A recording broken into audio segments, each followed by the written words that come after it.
Comma h x one comma y one पे shift कर दिया। तो यहाँ से स्मॉल एक्स की वैल्यू कितनी आ जाएगी, कैपिटल एक्स प्लस 3। और ठीक है, अब Z1 और Z2 बराबर ना हो, ऐसी भी पॉसिबिलिटी तो हो सकती है। तो क्या होगा, यहाँ पे मैंने ओरिजिन को शिफ्ट कर दिया। Z1 को मैं लिख सकता हूँ Z1, इसको -1 लिख दिया, डिवाइड में क्या लिख देंगे, किस डायरेक्शन में रोटेट किया, यहाँ पे कैपिटल एक्स और कैपिटल वाई की वैल्यू पुट करेंगे या स्मॉल एक्स और स्मॉल वाई की करेंगे। तो हेडिंग से क्या समझ में आ रहा है आपको, ओरिजिन को कहीं ना कहीं हमें शिफ्ट करना है, मतलब 0,0 से उठा के कहीं और रख दे। तो जैसे कि ये है एक्स एक्सिस, ये वाई एक्सिस है, ये ओरिजिन है, और यहाँ मैंने पॉइंट P ले रखा है जिसके कोऑर्डिनेट है x, y। ओरिजिन को शिफ्ट करेंगे तो क्या P पॉइंट के कोऑर्डिनेट बदलेंगे। यदि ओरिजिन को मैं यहाँ से उठा के नई पोजीशन पे से शिफ्ट कर दूं, इस पॉइंट पे, है ना, h या कुछ भी ले लो, g, h x1, y1 पे शिफ्ट कर दिया। यहाँ पे मैंने ओरिजिन को शिफ्ट कर दिया, तो P पॉइंट यहीं रहेगा या कहीं और चला जाएगा। कोऑर्डिनेट बदल जाएंगे ना, पॉइंट P तो यहीं रहेगा, शिफ्ट हमने किसको किया है, ओरिजिन को शिफ्ट किया है। तो पॉइंट तो यहीं रहेगा, बट ये पॉइंट नया पॉइंट बन जाएगा, है ना, उसके कोऑर्डिनेट मान लेते हैं y2। तो ये पॉइंट, इस पॉइंट P डैश जो नया बनेगा उसके क्या कोऑर्डिनेट्स होंगे, ये हमें फाइंड आउट करना है। तो हमें क्या दिया होगा कि ओरिजिन को मैंने किसी 1,2 पे शिफ्ट कर दिया, तो कोई पॉइंट x, y था वो बदल के क्या हो जाएगा, x2, y2 हो जाएगा। तो x2 और y2 के कोऑर्डिनेट्स कितने होंगे, तुरंत बता सकते हो देख के। देखो, इस पॉइंट के कोऑर्डिनेट x, y है, तो ये डिस्टेंस कितना है, x, ये डिस्टेंस कितना है, y। ठीक है, इसको ओरिजिन बोल दिया और इस पॉइंट के कोऑर्डिनेट बोल दिए मैंने x2 और y2। तो ये कितना हो जाएगा, x2 हो जाएगा ना। अब नए कोऑर्डिनेट तो विद रेस्पेक्ट टू ओरिजिन ही काउंट करेंगे हम। तो ये जो है x2 ये वाला पॉइंट होगा कि पूरा x2 होगा, पूरा x2 थोड़ी होगा, x1 है नहीं, ये तो x है पूरा का पूरा। तो इसके रेस्पेक्ट में इसके x2 और y2 कोऑर्डिनेट हो गए, तो ये x2 हो जाएगा और ये कितना हो जाएगा, y2। ये कितना है और ये कितना है, y1। 0 से x1 पे पहुंचे ना हम, और यहाँ पे ऊपर y1, x1 राइट साइड में और y1 ऊपर शिफ्ट किया, तो इस तरह से मिल गया। तो यहाँ से हम क्या लिख सकते हैं, x किसके बराबर होगा, x1 प्लस x2 हो जाएगा। ठीक है, y कितना हो जाएगा, y1 प्लस y2 हो जाएगा। तो हमें निकालने क्या है, x2 और y2। तो x2 कितना हो जाएगा, x माइनस x1। ठीक है, और y2 कितना हो जाएगा, y minus y1। x1 y1 कौन से पॉइंट है, जहाँ पे हमने ओरिजिन को शिफ्ट किया। x, y कौन से पॉइंट है, जो पहले थे उस पॉइंट के कोऑर्डिनेट, और x2, y2 उस पॉइंट के नए कोऑर्डिनेट बन जाएंगे। ठीक है, तो इस तरह से हम नया पॉइंट जो P डैश बनेगा उसके कोऑर्डिनेट निकाल सकते हैं, x minus x1, y minus y1। ये होता है शिफ्टिंग ऑफ ओरिजिन। यदि हम ओरिजिन को कहीं शिफ्ट करेंगे तो जो पॉइंट है उस पॉइंट के कोऑर्डिनेट बदल जाएंगे, और उस पॉइंट के कोऑर्डिनेट हम किस तरह से फाइंड आउट करें, इस तरह से फाइंड आउट कर सकते हैं। तो थ्योरी वाला पार्ट बस यही है, इस पर डिफरेंट डिफरेंट तरह के सवाल बन सकते हैं। इसको नोट डाउन करो, फिर इस पर कुछ सवाल सोल्व करेंगे अपन। चलिए। इस पे सवाल लिखो।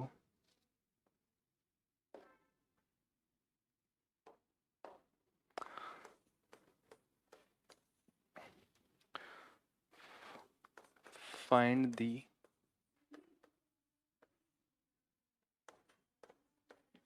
न्यू कोऑर्डिनेट ऑफ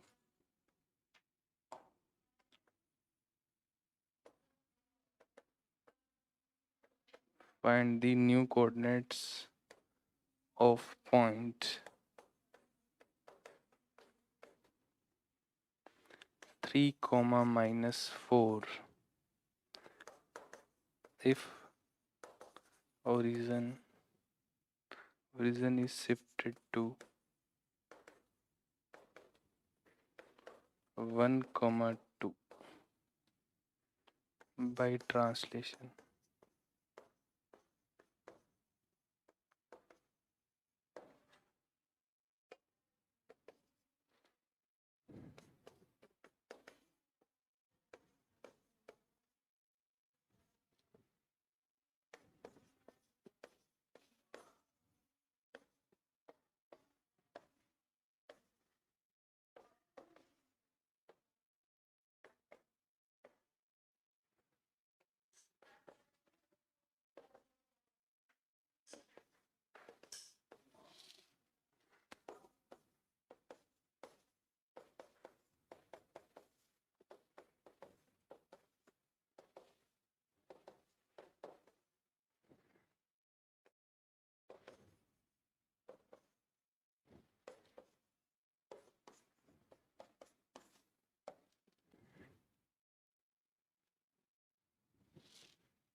देखो फर्स्ट वन तो बहुत इजी है ना, नए कोऑर्डिनेट क्या हो जाएंगे, पॉइंट पी डैश मान ले तो 3 माइनस 1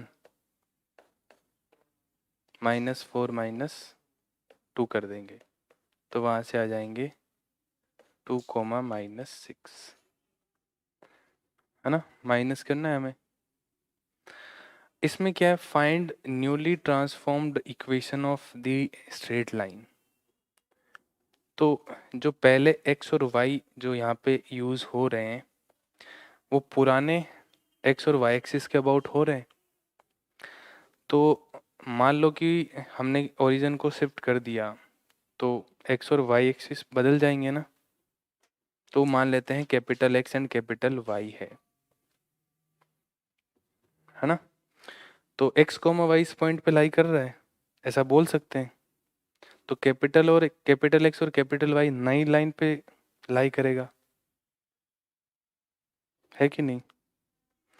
तो हमें जो इक्वेशन निकालनी है फाइनल वो किस फॉर्म में होनी चाहिए, कैपिटल और X कैपिटल Y की फॉर्म में होनी चाहिए। अब हमने कहाँ पे शिफ्ट किया ओरिजिन को, 3 कोमा माइनस 1 पे। तो पहले हमारे पास पॉइंट था x comma Y,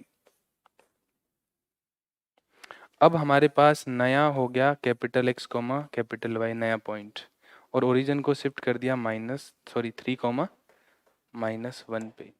3 comma minus 1 पे शिफ्ट कर दिया तो कैपिटल X की वैल्यू क्या होगी, x माइनस 3, और कैपिटल Y कितना हो जाएगा, y प्लस 1। आपने क्या किया, कैपिटल X और कैपिटल Y की वैल्यू यहाँ पुट कर दी। यहाँ पे कैपिटल X और कैपिटल Y की वैल्यू पुट करेंगे या स्मॉल x और स्मॉल y की करेंगे, स्मॉल x और स्मॉल y की वैल्यू पुट करेंगे। तो यहाँ से स्मॉल x की वैल्यू कितनी आ जाएगी, कैपिटल X प्लस 3, और स्मॉल y की वैल्यू क्या आ जाएगी, कैपिटल Y माइनस। ये वैल्यूज हम यहाँ पे पुट करेंगे तो हमें क्या मिलेगा, 2 इंटू कैपिटल X प्लस 3 और minus 3 into capital Y minus 1 plus 5 equal to 0। तो आ जाएगा 2 capital X minus 3 capital Y, 6 plus 3 9 plus 5 14 equal to 0। तो सब्स्टिट्यूशन आपने गलत कर दिया, स्मॉल एक्स की जगह कैपिटल एक्स वाली वैल्यू पुट कर दी, स्मॉल एक्स की जगह तो स्मॉल एक्स की वैल्यू ही पुट करेंगे। क्लियर है, समझ आ गया। Small x comma y point पुरानी लाइन जो हमें दे रखी उस पर इसको सेटिस्फाई करते x, y। नई लाइन पे लाई करने वाला point capital X capital Y ले लेते हैं और हमने शिफ्ट कर दिया ओरिजिन को 3, -1 से। तो उस पॉइंट के कोऑर्डिनेट कैपिटल X हो जाएगा x-3, कैपिटल Y हो जाएगा y+1 और वहां से स्मॉल x और स्मॉल y की वैल्यू पुट करनी पड़ेगी अपने को। समझ में आ गया? कोई कंफ्यूजन तो नहीं है किसी को? नोट कर लो इसको।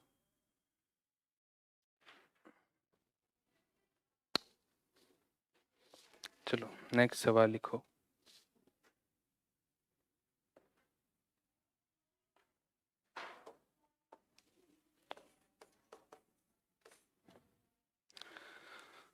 Find the point at which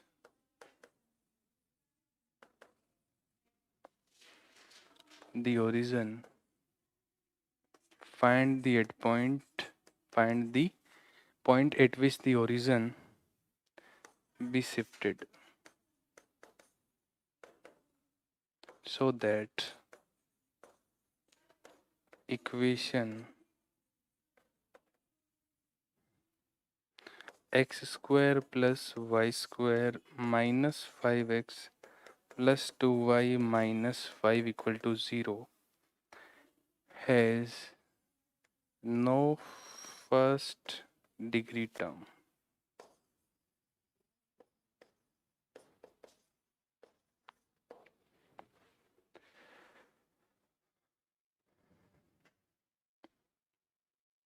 Find the point at which हमें ओरिजिन को कौन से पॉइंट पे शिफ्ट करना है जिससे कि ये जो सेकंड डिग्री इक्वेशन दे रखी है इसके अंदर फर्स्ट डिग्री की टर्म ना हो, मतलब x और y की टर्म्स एग्जिस्ट ना करे। इस तरह से हमें किसको शिफ्ट करना है? ओरिजिन को। कौन से पॉइंट पे शिफ्ट करें जिससे कि ऐसा पॉसिबल हो जाए? सवाल समझ में आया सबको? एक सेकंड डिग्री इक्वेशन दे रखी है, ठीक है। अब ओरिजिन को हम कौन से पॉइंट पे शिफ्ट करें जिससे कि x और y गायब हो जाए? x y गायब हो जाएगा मतलब फर्स्ट डिग्री की टर्म्स गायब हो जाएगी, मतलब x² y² और कांस्टेंट ही बचना चाहिए बस हमारे पास। तो वो कौन सा पॉइंट होगा जिससे ऐसा पॉसिबल हो सकता है?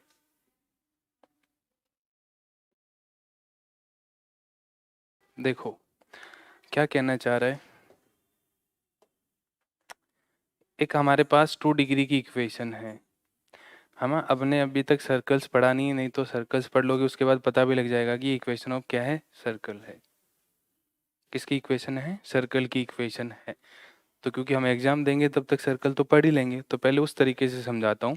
ये इक्वेशन ऑफ सर्कल है ना, जिसकी स्टैंडर्ड फॉर्म होती है x² plus y² plus 2gx plus 2fy plus equal to 0। उसका सेंटर होता है -g, -f, ठीक है। तो इस सर्कल का जो सेंटर होगा वो क्या होगा? 5/2, -1, 2gx प्लस 2fy। 2gx से इसको कंपेयर करेंगे तो g की वैल्यू कितनी आएगी? -5/2 और माइनस जी होता है इसलिए 5/2 हो जाएगी। 2fy से इसको कंपेयर करेंगे तो f की वैल्यू कितनी आ जाएगी? 1 और -f, -g, -f होता है। ध्यान रख लोगे ना, पढ़ोगे तो आ ही जाएगा समझ में। तो जब सर्कल की इक्वेशन लिखते हैं और उसका सेंटर ओरिजिन नहीं होता है तो इस तरह की इक्वेशन बनती है। तो इसका सेंटर क्या है? 5/2, -1 है। और यदि हमारे पास एक ऐसा सर्कल हो और जिसका सेंटर क्या हो? ओरिजिन हो। इसका सेंटर क्या हो? ओरिजिन हो। तो उसकी इक्वेशन हमेशा होती है x² plus y² equal to जो भी इसकी रेडियस है। तो ये एक ऐसी इक्वेशन है जिसमें फर्स्ट डिग्री की टर्म्स है क्या? नहीं है। जब सेंटर ओरिजिन ना हो तो फर्स्ट डिग्री की टर्म्स आती है उसके अंदर। तो इसका मतलब 5/2, -1 को कहाँ होना चाहिए? ओरिजिन पे होना चाहिए। तो find the point at which the origin to be shifted so that. तो यहाँ पे क्या शिफ्टिंग करनी पड़ेगी अपने को जिससे कि ये ओरिजिन पे आ जाए? तो ये वाला पॉइंट कहाँ हो जाए, ओरिजिन पे हो जाए, ये वाला पॉइंट कहाँ हो जाए, ओरिजिन पे हो जाए, तो क्या होगा, फर्स्ट डिग्री की जो टर्म्स है वो गायब हो जाएगी। समझ गया ना। तो सर्कल की इक्वेशन देख के तो पता लग गया। मान लो सर्कल की इक्वेशन ना हो तो क्या तरीका होगा उसको सोल्व करने का। तो फिर हमें क्या करना है, परफेक्ट स्क्वायर बनाने हैं, है ना। यहाँ पे एक्स स्क्वायर लिखा हुआ है, यहाँ वाई स्क्वायर लिखा हुआ है। एक्स की टर्म को गायब करने के लिए क्या करना पड़ेगा, परफेक्ट स्क्वायर। ए एक्स माइनस समथिंग का जो होल स्क्वायर होता है उसमें एक्स स्क्वायर और एक्स की टर्म्स आती है, तो हम क्या करेंगे, परफेक्ट स्क्वायर बनाएंगे इसको। तो एक्स स्क्वायर माइनस 5x को इधर लिख दिया, वाई स्क्वायर प्लस 2y को एक साथ लिख दिया, माइनस 5 को इधर रखा। परफेक्ट स्क्वायर बनाना है इसको। तो क्या करते हैं, परफेक्ट स्क्वायर एक्स की कोफिशिएंट का हाफ का स्क्वायर प्लस करते हैं और माइनस करते हैं। तो x square minus 5x plus x का कोफिशिएंट कितना है 5, उसका हाफ 5/2 का स्क्वायर प्लस किया और माइनस किया, तो माइनस करेंगे तो -25/4 आ जाएगा। Y square plus 2y plus 1 और -1 -5 इक्वल टू 0। ये बन जाएगा x plus sorry x minus 5/2 का होल स्क्वायर, ठीक है, प्लस ये बन जाएगा y प्लस 1 का होल स्क्वायर। बचा जो कुछ भी कांस्टेंट बचा उससे वैसे अपने को कोई लेना देना नहीं है, कांस्टेंट से तो मतलब नहीं है, जो भी आएगा आ जाएगा। अब ये वैल्यू क्या बन जाए, कैपिटल X बन जाए, और ये वैल्यू क्या बन जाए, कैपिटल Y बन जाए, तो हमारे पास इस तरह का कुछ लिखा जाएगा। और इसमें क्या नहीं होगी, फर्स्ट डिग्री की टर्म्स नहीं होगी, मतलब x और y नहीं होंगे, x की पावर 1 और y की पावर 1 नहीं होंगे। तो इसमें क्या करना पड़ेगा, x माइनस 5/2 को क्या लिखना पड़ेगा, कैपिटल X, ठीक है। तो कैपिटल X क्या होता था, x माइनस x1, शिफ्ट किया वो वाला पॉइंट आएगा यहाँ पे, है ना, 5/2, और यहाँ पे क्या आ जाएगा -1, तो 5/2 कोमा -1 पे शिफ्ट कर देंगे, ठीक है। तो क्या हो जाएगा उससे, वो इक्वेशन आ जाएगी x square plus y square type की। आपको कॉम्प्लेक्स नंबर में रोटेशन ऑफ कॉम्प्लेक्स नंबर पढ़ाया था, चलो आज पढ़ा देते हैं, क्योंकि इसमें रोटेशन ऑफ एक्सिस पढ़ेंगे अपन, तो रोटेशन ऑफ कॉम्प्लेक्स नंबर का यूज़ करते हुए उसको हम समझ सकते हैं। पहले पढ़ते हैं rotation of complex numbers.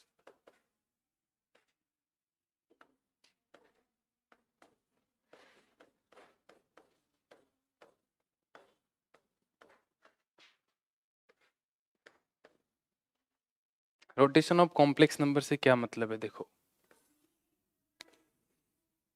A complex number Z1 है यहाँ पे, है ना। तो इस कॉम्प्लेक्स नंबर को मान लो मैं रोटेट करूं किसी भी एंगल से, तो इसी कॉम्प्लेक्स नंबर को रोटेट करूं तो क्या इसके मैग्नीट्यूड पे फर्क पड़ेगा, इसका मॉडुलस वही रहेगा, कोई चेंज नहीं होगा, बट वो कॉम्प्लेक्स नंबर होगा वो दिखने में क्या होगा, अलग होगा, आर्ग्यूमेंट बदल जाएगा, उसका पोजीशन पूरी बदल जाएगी। तो केस 1 क्या ले लेते हैं कि Z1 और Z2 का मॉडुलस बराबर हो, है ना। मान लो कि ये इससे पहले किसी एंगल अल्फा पे रहा होगा, और इस Z1 को मैंने थीटा एंगल से रोटेट कर दिया, किस डायरेक्शन में, एंटी क्लॉकवाइज डायरेक्शन में रोटेट कर दिया। तो इस कॉम्प्लेक्स नंबर को लिख सकते हैं क्या, कैसे लिख सकते हैं इस कॉम्प्लेक्स नंबर को, Z1 लिखना होगा तो Z1 को कैसे लिख सकते हैं, R e की पावर आयोटा अल्फा, ऐसे लिख सकते हैं। किसी भी कॉम्प्लेक्स नंबर को R मतलब उसका मॉडुलस, e की पावर आयोटा अल्फा मतलब उसका आर्ग्यूमेंट, कितने एंगल से है वो। और मैं Z2 को लिखना चाहूँ तो Z2 का मॉडुलस e की पावर आयोटा, एंगल कितना हो जाएगा, अल्फा प्लस कितना हो जाएगा, थीटा। कोई भी कॉम्प्लेक्स नंबर को हम ऐसे लिख सकते हैं। ये वाली फॉर्म लिखने से बहुत सारे सवाल इजीली सोल्व हो जाते हैं, है ना। कभी भी आप कॉम्प्लेक्स नंबर को x प्लस आयोटा वाई मानो, है ना, कभी आर एम्पलीट्यूड या आर्ग्यूमेंट निकालना हो तो उससे बेटर क्या मानोगे, ई आर ई की पावर आयोटा थीटा, या Z1 ई की पावर आयोटा अल्फा मानोगे। ठीक है, अब Z1 का मॉडुलस और Z2 का मॉडुलस तो हमने बराबर मान रखा है यहाँ पे, तो मैं Z2 को ऐसे लिख सकता हूँ, ये दोनों तो बराबर है ना, तो यहाँ ये लिखा जा सकता है, Z2 की जगह Z1 का मॉडुलस लिख सकते हैं। और यहाँ से मैं e की पावर आयोटा अल्फा अलग कर दूं और e की पावर आयोटा थीटा अलग कर दूं, कोई दिक्कत तो नहीं, पावर्स ऐड कर रखी हो तो उनको अलग अलग भी लिख सकते हैं। ये क्या बन गया, Z1 बन गया ना पूरा, तो Z2 को क्या लिखा जा सकता है, Z1 इंटू ई की पावर आयोटा थीटा। मतलब यदि Z1 को थीटा एंगल से रोटेट करें तो इसका मतलब हमें किससे मल्टीप्लाई करना है उसको, e की पावर आयोटा थीटा। e की पावर आयोटा थीटा से Z1 को मल्टीप्लाई करने से वो कितने एंगल से रोटेट हो गया, थीटा से। यदि मुझे फिर थीटा एंगल से रोटेट करना है तो किससे मल्टीप्लाई करना पड़ेगा, e की पावर आयोटा थीटा। मतलब फिर आयोटा थीटा ले लिया तो e की पावर 2 थीटा हो गया। तो जो यहाँ पे e की पावर आयोटा थीटा है वो कौन सा फैक्टर है, रोटेटिंग फैक्टर है, मतलब रोटेट करने के लिए यही काम कर रहा है, कर रहा है कि नहीं कर रहा है यहाँ पे, e की पावर आयोटा थीटा। तो जैसे e की पावर आयोटा थीटा क्या होता है, कोस theta plus iota sine theta होता है। मान लो किसी को हमने π/2 एंगल से मल्टीप्लाई करना है, π/2 एंगल से रोटेट करना है, तो कोस π/2 प्लस आयोटा साइन π/2, कोस π/2 0 होता है, आयोटा साइन π/2 1 आयोटा। तो इसका मतलब कोई कॉम्प्लेक्स नंबर आयोटा से मल्टीप्लाई कर रखा है, एक कॉम्प्लेक्स नंबर Z1 कुछ है, दूसरा कॉम्प्लेक्स नंबर Z1 को आयोटा से मल्टीप्लाई करके लिखा है। तो आयोटा से मल्टीप्लाई का मतलब कितने एंगल से रोटेट किया हुआ है, π/2 एंगल से एंटी क्लॉकवाइज डायरेक्शन में रोटेट किया हुआ है। तो मल्टीप्लीकेशन किया हुआ उससे हम आइडिया लगा सकते हैं कि पहले वाले कॉम्प्लेक्स नंबर को कितने एंगल से रोटेट करने पे दूसरा कॉम्प्लेक्स नंबर मिलेगा। तो Z1 को e की पावर आयोटा थीटा से रोटेट करने पे क्या मिल गया, Z2 मिल गया। Z2 को फिर से यदि मैं e की पावर आयोटा थीटा से मल्टीप्लाई कर दूं तो एक नया कॉम्प्लेक्स नंबर Z3 मिल जाएगा, और वो कितने एंगल से रोटेट होगा, थीटा एंगल से रोटेट होगा। समझ में आ गया। तो एक कॉम्प्लेक्स नंबर को किस एंगल से रोटेट किया हमने, थीटा एंगल से, एंटी क्लॉकवाइज डायरेक्शन में रोटेट किया, तो नया कॉम्प्लेक्स नंबर मिला। वो कैसे निकाला जाएगा, Z1 को e की पावर आयोटा थीटा से मल्टीप्लाई कर दो। यहाँ पे बस कंडीशन क्या है, दोनों का मॉडुलस इक्वल है यहाँ पे, मतलब उसी को रोटेट करें ना, उसी को रोटेट करने पे तो वो सेम ही रहेगा, साइज थोड़ी बदलेगी रोटेट करने से। तो पहली पॉसिबिलिटी तो ये आ गई। चल जा, ठीक है। तो किसी भी कॉम्प्लेक्स नंबर को आप रोटेट करोगे, मान लो π/3 से रोटेट करना है, तो आपको नया कॉम्प्लेक्स नंबर निकालना तो बहुत इजीली निकाल सकते हो, Z1 e की power iota π/3। Anti clockwise direction में लेंगे तो थीटा पॉजिटिव लेंगे, थीटा पॉजिटिव का मतलब रोटेशन किस में होगा, एंटी क्लॉकवाइज डायरेक्शन में, क्योंकि हम एंगल का जो नॉर्मल मेजरमेंट करते हैं वो एंटी क्लॉकवाइज डायरेक्शन में करते हैं, तो पॉजिटिव लेते हैं। तो थीटा पॉजिटिव होगा तो रोटेशन एंटी क्लॉकवाइज डायरेक्शन में होगा। बट मान लो कभी आपको करना पड़ गया क्लॉकवाइज डायरेक्शन में, तो थीटा क्या लोगे, नेगेटिव लोगे, एंटी क्लॉकवाइज डायरेक्शन। और थीटा यदि नेगेटिव है या रोटेशन क्लॉकवाइज डायरेक्शन में है तो रोटेशन क्या हो जाएगा, क्लॉकवाइज डायरेक्शन में हो जाएगा। समझ में आ गया ये, क्लॉकवाइज डायरेक्शन में। तो यदि रोटेट क्लॉकवाइज डायरेक्शन में कर रहे हो तो थीटा नेगेटिव लेना है, थीटा नेगेटिव है तो रोटेशन क्लॉकवाइज डायरेक्शन में हुआ है। दोनों बातों को आप समझ सकते हो, ठीक है। अब Z1 और Z2 बराबर ना हो, ऐसी भी पॉसिबिलिटी तो हो सकती है, तो क्या होगा, तो Z1 Z2 बराबर ना हो तो देखो Z1 को मैं लिख सकता हूं Z1 का मॉडुलस e की पावर आयोटा अल्फा, है ना, और Z2 को क्या लिख सकते हैं, Z2 e की power iota alpha plus theta.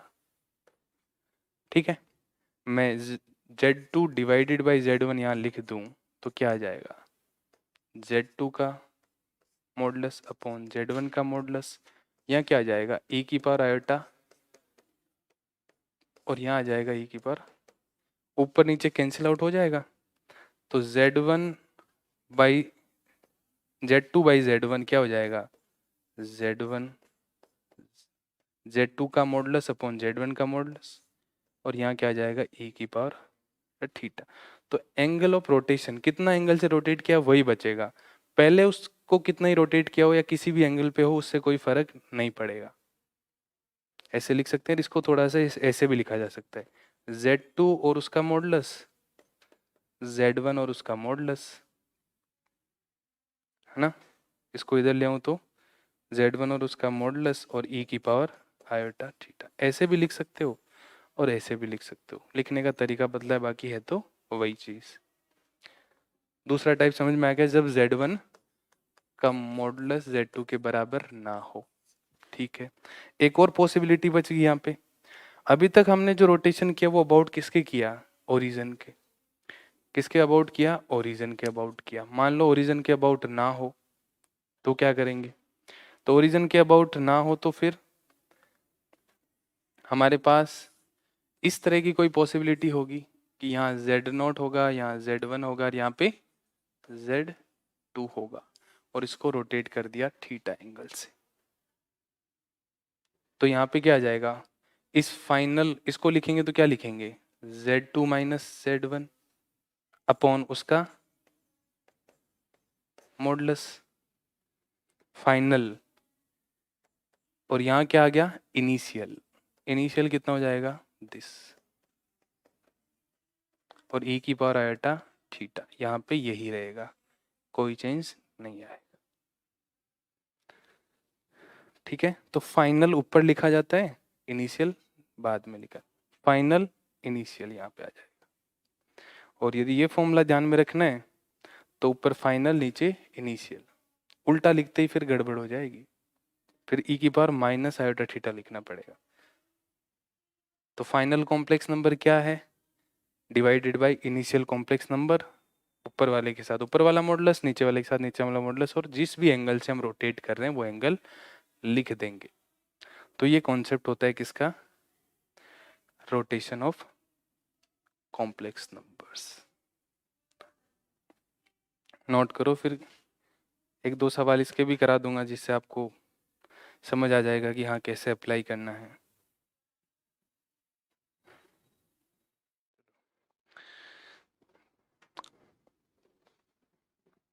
एक सवाल तो इसका ये बनता है अच्छा सा, हमें एक स्क्वायर गिवन है और उसके दो वर्टिसेस दे रखे हैं, बाकी दो फाइंड आउट करने हो, है ना। ABCD is a square whose vertices A दे दिया 1,0 एंड B दे रखा है 2,3। Find C and D, find coordinates of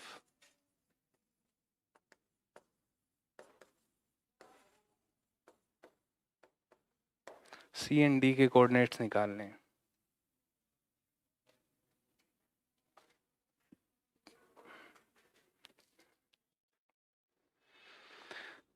देखो रोटेशन से कॉन्सेप्ट क्या होगा, एक स्क्वायर है ना, तो यहाँ पे A और B मान लिया आपने ना, A क्या है 1,0, B ले लिया 2,3। तो ये वर्टेक्स आपको निकालने के लिए इस कॉम्प्लेक्स नंबर को कितने एंगल से रोटेट करना है, 45 डिग्री से रोटेट करना है आपको। तो वहां से डायरेक्ट कॉम्प्लेक्स नंबर निकलेगा, कॉम्प्लेक्स नंबर निकलेगा तो डायरेक्ट पॉइंट्स निकल जाएंगे दोनों। और इससे ये निकालने के लिए इसको कितने एंगल से रोटेट कर दो, 90 डिग्री से रोटेट कर दो। देखो दो वर्टेक्स दे रखे हैं अपने को ना, कॉम्प्लेक्स नंबर से करोगे तो इजी हो जाएगा, नहीं तो दो कोऑर्डिनेट मान के आप लेट करके करोगे साइड्स की लेंथ बराबर करके तो बहुत ही लंबा हो जाएगा। तो पहले हमें इस वाले वर्टेक्स को फाइंड आउट करना हो तो हमने क्या किया, यहाँ पे एक बन जाएगा, यहाँ ये, इसकी लेंथ कितनी आएगी, तो डायगोनल हमें पता है उसका √2 टाइम्स होता है, तो ये √20 हो जाएगा। कोई भी स्क्वायर है यदि उसकी साइड ए है तो डायगोनल कितना होता है, √2a होता है, तो √2 से इसको मल्टीप्लाई कर दिया तो इसका मॉडुलस आ गया, है ना। तो यहाँ पे क्या लिख सकते हैं हम, इस कॉम्प्लेक्स नंबर को लिख दूँ 2 + 3 आयोटा, और ये हो जाएगा 1 + 0 आयोटा। ठीक है, तो दिस माइनस दिस करेंगे, फाइनल ये होगा ना, तो इसको मान लेता हूँ मैं x1, y1। तो यहाँ से क्या आ जाएगा हमारे पास, y1 x1 + y1, x1 + iota y1 लिखेंगे इसको, x1 + iota y1 -1 + iota 0 upon 2 + 3 iota -1 + 0 iota. ये वाला कॉन्सेप्ट लगाया मैंने यहाँ पे, ये वाला। ठीक है, फिर इसके साथ इसका मैग्नीट्यूड आ जाएगा, इसके साथ इसका मॉडुलस ले लेंगे अपन, तो क्या वैल्यू आ जाएगी यहाँ पे, ये कितना है √20, ये कितना है √10, और कितने एंगल से रोटेट किया, π/4 एंगल से रोटेट किया। ठीक है, ये कितना हो जाएगा √2, e⁻आयोटा π/4 कितना हो जाएगा, cos π/4 + आयोटा sin π/4। cos π/4 कितना होता है, 1/√2, 1 + आयोटा आ जाएगा यहाँ, तो √2, 1/√2 कॉमन आ जाएगा, और यहाँ पे आ जाएगा 1 + आयोटा, इससे ये कट गया, तो 1 + आयोटा। यहाँ पे कितना हो जाएगा, 2 - 1 1, तो x1 + आयोटा y1 -1, और इसको मैं क्रॉस मल्टीप्लाई कर दूं इधर की साइड, तो क्या आ जाएगा 2 + 1, 2 - 1 तो 1 हो जाएगा, 1 + 3 आयोटा। तो यहाँ से x1 + आयोटा y1 कितना आ जाएगा, इनको मल्टीप्लाई करेंगे तो कितना आ जाएगा 1, और यहाँ आ जाएगा -3, 1 - 3, और ये -1 होके इधर आ जाएगा प्लस, तो ये तो आ गई रियल वाली टर्म्स। 1 3 आयोटा से मल्टीप्लाई होगा तो 3 आयोटा, ये हो जाएगा 4 आयोटा। 2 - 3 कितना हो जाएगा, -1 + 4 आयोटा। तो पॉइंट क्या हो जाएगा हमारा, 4 पॉइंट आ जाएगा, ऐसे पॉइंट सी निकल जाएगा। डी पॉइंट के लिए कितने एंगल से रोटेट करना है हमें, π/2 से रोटेट करना है। तो बदलाव कहाँ आएगा, चेंज कहाँ आएगा, आपने ओनली यहाँ पे चेंज आएगा, π/2 लिखेंगे, ये वाली वैल्यू सेम बनी रहेगी। तो इनको मैं मान लूँ x2 + आयोटा y2। ठीक है, यहाँ पे जो √2 था वो तो यही रहेगा, बट डिवाइड बाई √2 नहीं होगा वो, तो क्या रहेगा, ये √2 1 + आयोटा रहेगा, और -1 भी इधर ही रहेगा ना, ये सारी चीज़ें सेम रहेगी, बस चेंज किसका आएगा, यहाँ π/4 की जगह π/2 हो जाएगा, और भी चेंज आएगा ना, यस, ये साइड √10 है तो ये भी कितनी है, तो ये √2 नहीं रहेगा, फिर से √2 वहाँ पे था तो वो कट गया, यहाँ पे √2 बचेगा ही नहीं, क्योंकि हमें ऊपर भी √10 लिखना है, नीचे भी √10 लिखना है। इसको -1 लिख दिया, डिवाइड में क्या लिख देंगे, 2 + 3 आयोटा -1 कितना लिख देंगे, 1 + 3 आयोटा, और इधर हो जाएगा e⁻ आयोटा π/2। यहाँ क्या रह जाएगा, ओनली आयोटा रह जाएगा π/2 से करने के बाद, तो आ जाएगा x2 + आयोटा y2 -1,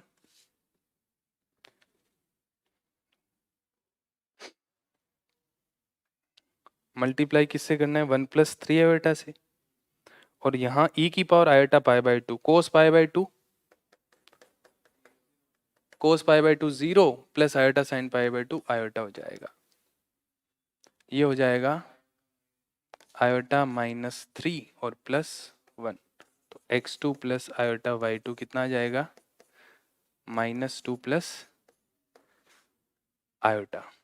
तो पॉइंट डी क्या हो जाएगा हमारा, -2, 1। तो यहाँ से हम किसी भी स्क्वायर के 2 वर्टेक्स दे रखे हो तो बाकी 2 निकाल सकते हैं, है ना। रेक्टेंगल में 2 कॉन्जिक्यूटिव देने से बाकी 2 नहीं निकल पाएंगे, क्योंकि एक साइड पता होने से बाकी दूसरी साइड नहीं पता लगेगी, तो डायगोनल की लेंथ नहीं पता लगेगी, है ना। तो वहां से दिक्कत आ जाएगी, तो स्क्वायर में ही पॉसिबल होगा ऐसा। एक बहुत ही अच्छा सवाल इसका ट्राइंगल पे बनता है, जो जेई मेन में मैंने पिछली बार करवाया भी था और जेई मेन में भी पूछा गया था। क्या सवाल है देखो, if z iota z and z plus iota z represents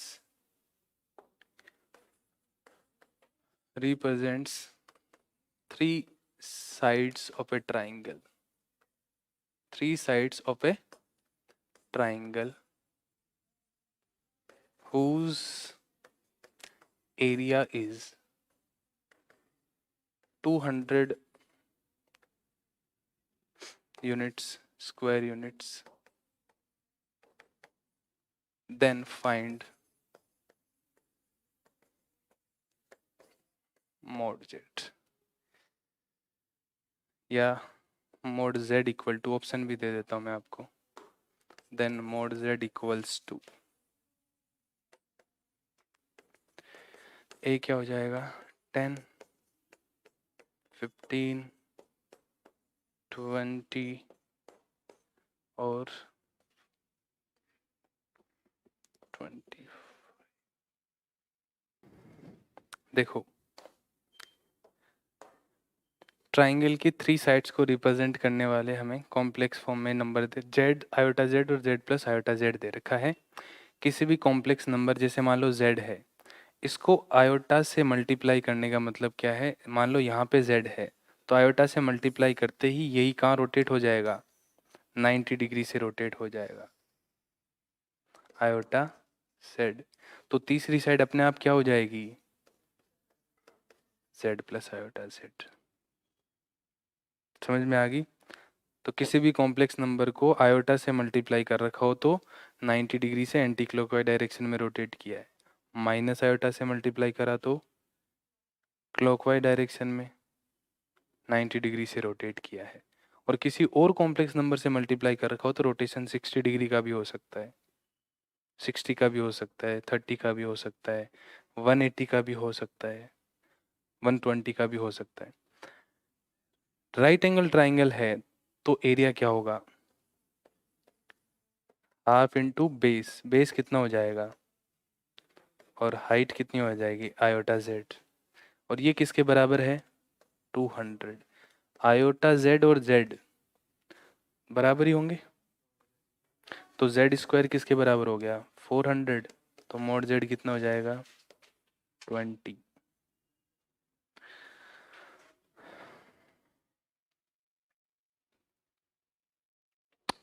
तो ये सवाल अच्छा सवाल है, वैसे तो बहुत इजी है, 10 सेकंड लगेंगे यदि आपको पता है ऐसा कॉन्सेप्ट तब तो, और नहीं तो फिर करते रहो, समझ ही नहीं आएगा, जेड को एक्स प्लस आयोटा वाई लेके करते रहेंगे, क्या करेंगे कुछ समझ नहीं आएगा, तो ध्यान रखना इस कॉन्सेप्ट का, ठीक है। अब है अगला जो हमारा टॉपिक हमें पढ़ना है, रोटेशन ऑफ एक्सिस। एक्सिस को रोटेट कर दे, पूरे को, पूरे सिस्टम को ही रोटेट कर दिया ना, रोटेशन ऑफ एक्सिस।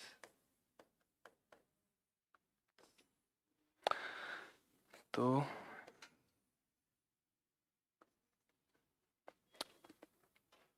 ये है एक्स एक्सिस, ये है वाई एक्सिस, ठीक है। एक्सिस को रोटेट किया मैंने थीटा एंगल से, तो सिस्टम इस तरह से हो जाएगा, ये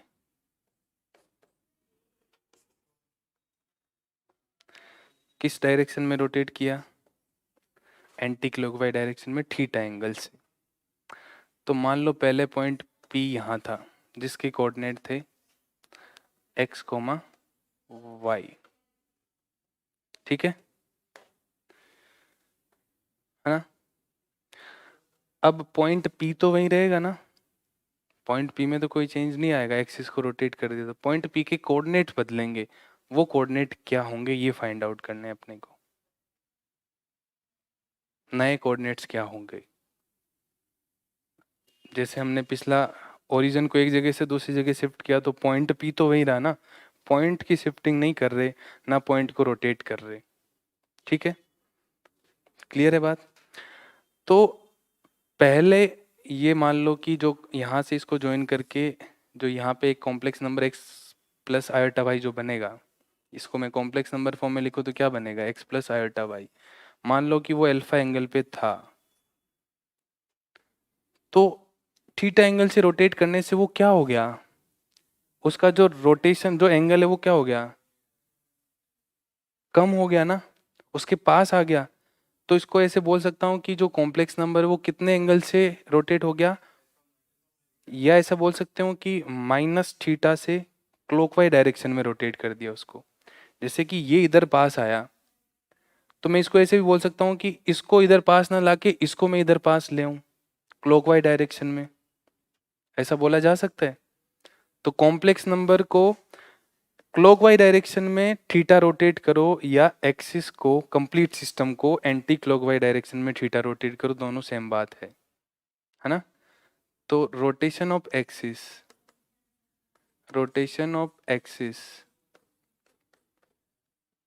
in anti-clockwise direction by theta का मतलब क्या हो जाएगा, means rotation of complex number x plus iota y in clockwise direction by theta angle by theta, इन दोनों का मतलब सेम हो गया।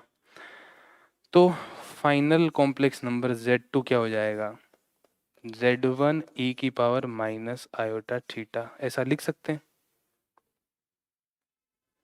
है ना। यहाँ पे उसके मैग्नीट्यूड पे तो कोई फर्क नहीं पड़ेगा, रोटेट कर दिया हमने किस एंगल से, थीटा एंगल से। क्लॉकवाइज में किया इसलिए माइनस थीटा लेंगे, एंटी क्लॉकवाइज में करते तो प्लस थीटा ले लेते। ठीक है, Z2 को मान लेता हूं मैं x1 plus iota y1, Z1 है x प्लस आयोटा y,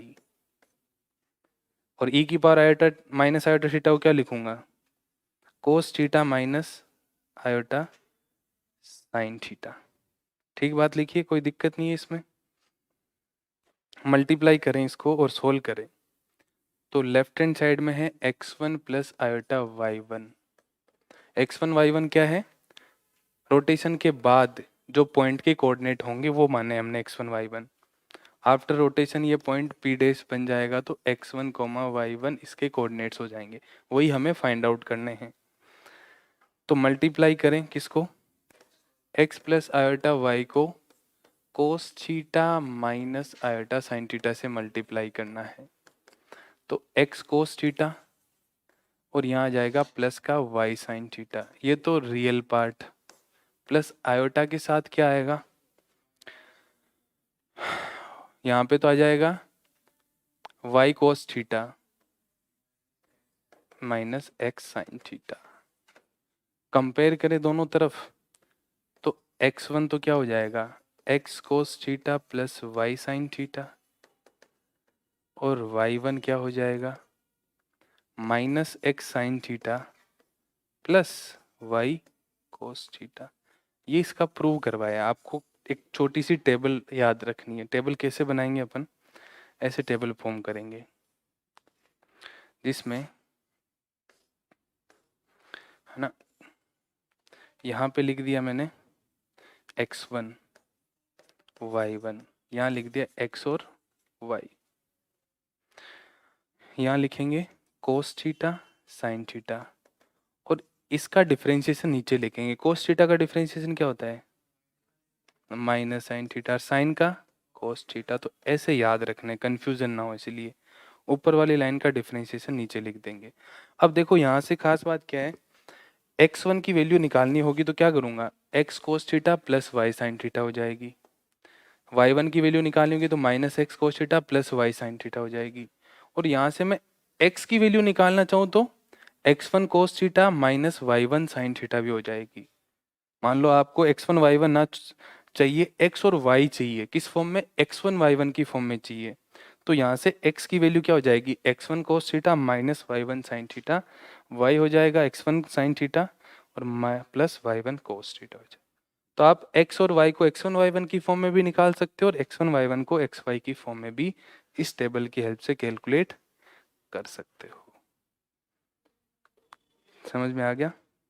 तो ये टेबल ध्यान में रखनी है इसमें। तो कब यूज करना है, जब पूरे सिस्टम को रोटेट कर दिया x और y एक्सिस को थीटा एंगल से एंटी क्लॉकवाइज डायरेक्शन में। तो क्लॉकवाइज डायरेक्शन में कर दे तो खुद निकाल सकते हो, थोड़ा सा टाइम लगेगा बस। तो कॉन्सेप्ट समझ में आ गया क्या था? इसलिए मैंने आपको कॉम्प्लेक्स नंबर का रोटेशन भी साथ में पढ़ा दिया, एक साथ दो काम हो गए ना। इसका जो प्रूफ है वो कोऑर्डिनेट ज्योमेट्री से बहुत ही लेंदी है, वो समझ ही बहुत मुश्किल से आएगा, एक पूरी क्लास लग जाएगी, करते रहेंगे ट्रायंगल छोटे छोटे बना के। तो वो कंफ्यूजिंग है इसलिए नहीं करवाया वो प्रूफ, कॉम्प्लेक्स नंबर से करा दिया जो एक ही लाइन में हो गया प्रूफ। ठीक है, लिखो इसको।